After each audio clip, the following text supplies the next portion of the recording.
Is the Boston Celtics championship roster about to see a shakeup? With the trade deadline looming, whispers of a strategic move could not only bolster our defense, but also ease the financial burden on our beloved team. Imagine adding a versatile wing who can guard multiple positions while keeping the salary cap in check. Could this be the key to another title run? Boston Celtics fans, let's dive right into the latest buzz surrounding our team.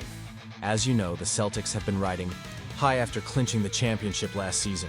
With Jason Tatum leading the charge, there's a lot of confidence in this squad. But as we look ahead to the trade deadline on February 6th, it seems our front office might have some strategic moves in mind.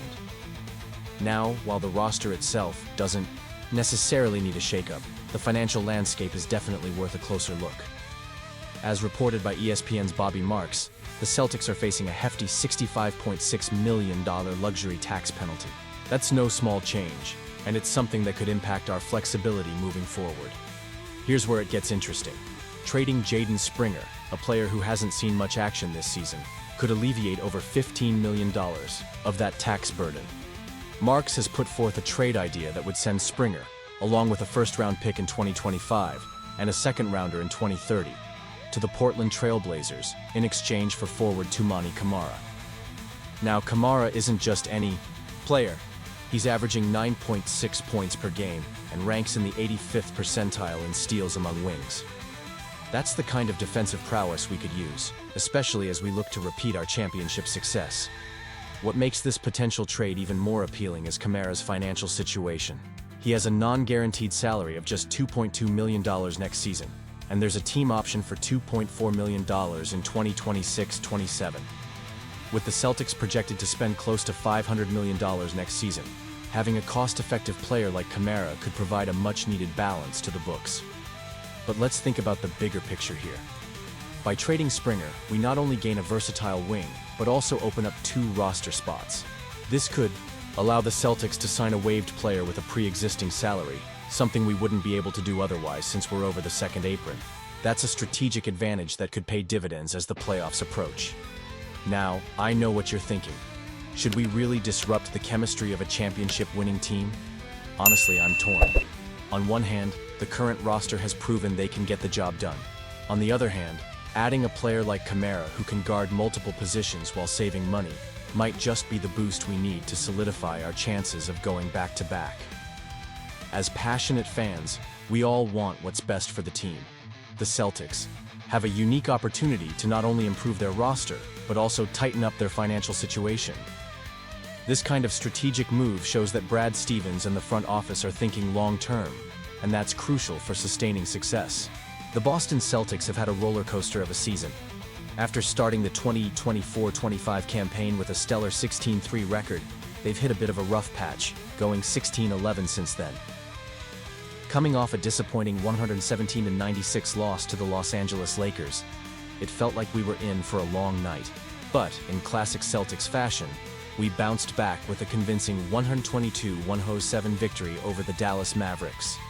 Jason Tatum, Jaylen Brown, and Derek White were nothing short of spectacular, combining for a whopping 69 points.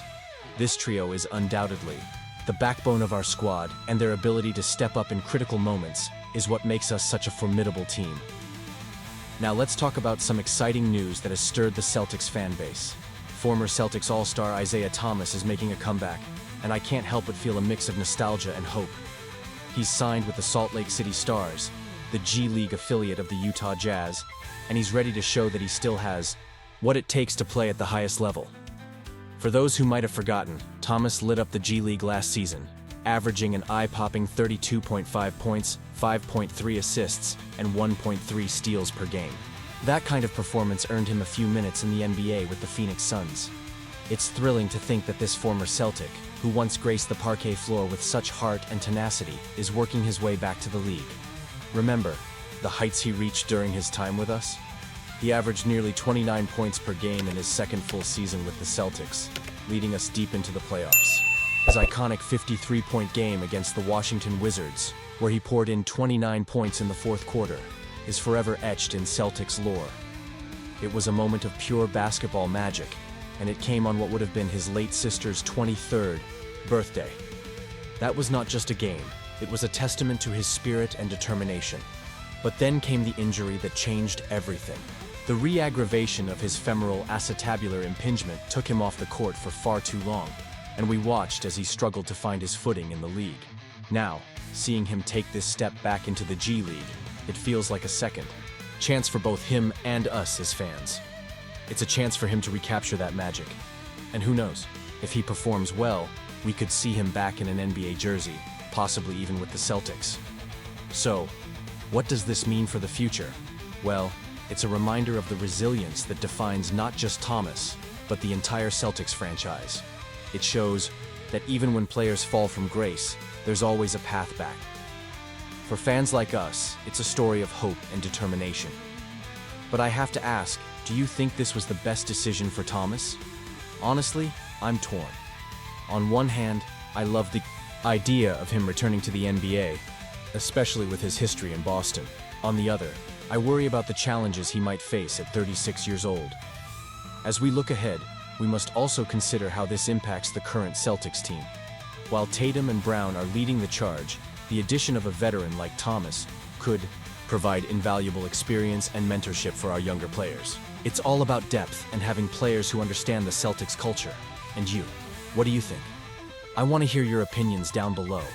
Do you believe Isaiah Thomas can reclaim his spot in the NBA, or do you think his time has passed? As we dive deeper into this season, every decision counts, and it's crucial for us as fans to stay engaged. Let's keep the conversation going. Don't forget to like, share, and subscribe to stay updated on all things Celtics. And remember to activate the notification bell to get all the latest updates. This is our team, and together, we can celebrate every victory and support each other through the challenges. Let's go, Celtics!